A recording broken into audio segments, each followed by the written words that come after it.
Dabdabali to'ylarga chek qo'yilsin. Oshdan boshqa ovqat tarqatgan qamchilab jazolansin. Ta'ziyada ko'kragiga urib yig'laydiganlarga, bidatchilarga chora ko'rilsin. Yoxud Buxoro amiri Said Olimxonning isrofli to'ylarni tugatish to'g'risidagi farmoniga yuzlanamiz. Men Dervishnot, bu esa eshitgingiz keladigan navbatdagi tarix. Palovdan boshqa ovqat tarqatganga 75 darra, uloq va poyga uyushtirganga o'lim jazosi. Buxoro amiri to'y va marosimlarni qanday tartibga solgan edi?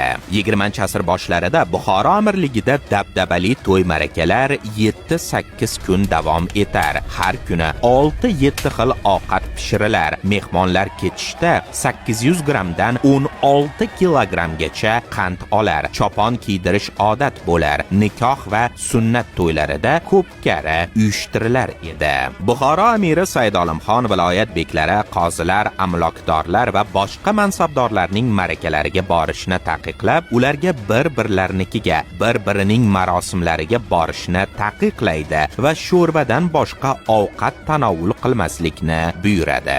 1911-yilning mart oyida e'lon qilingan juda isrofli to'ylarni tugatish to'g'risidagi farmonga muvofiq palovdan boshqa ovqat tarqatganga 75 darra, sunnat va nikoh to'ylaridagi uloq chopish va poyga uchun o'lim jazosi belgilandi hamda mehmonlarga chopon berish man etildi. 1916-yil 5-iyunda qand tarqatish ham taqiqlandi. Tabiiyki bu qoidalar buzilar edi, lekin buzilishlar ayrim mahalliy amaldorlarning poraxo'rligi va o'zboshimchaligi bilan izohlandi. Bu isrofgarchilikni Turkiston, xususan Buxoro jadidlari ham, ulamolari ham qoraladi. Muftiy domla Ikrom Qozun Noimin va Illomul Johiliyin, ya'ni uyqudagilarni uyg'otish va johillarga bildirishda to'y, BBC shanba va aza xotinlarning 20-40 yil marosimlarini Qur'on oyatlari bilan rad etib, ta'ziyaxonada ko'kraklariga urib nolalar qilguvchilarni maxsus taomlar, gazlama va sovun talabini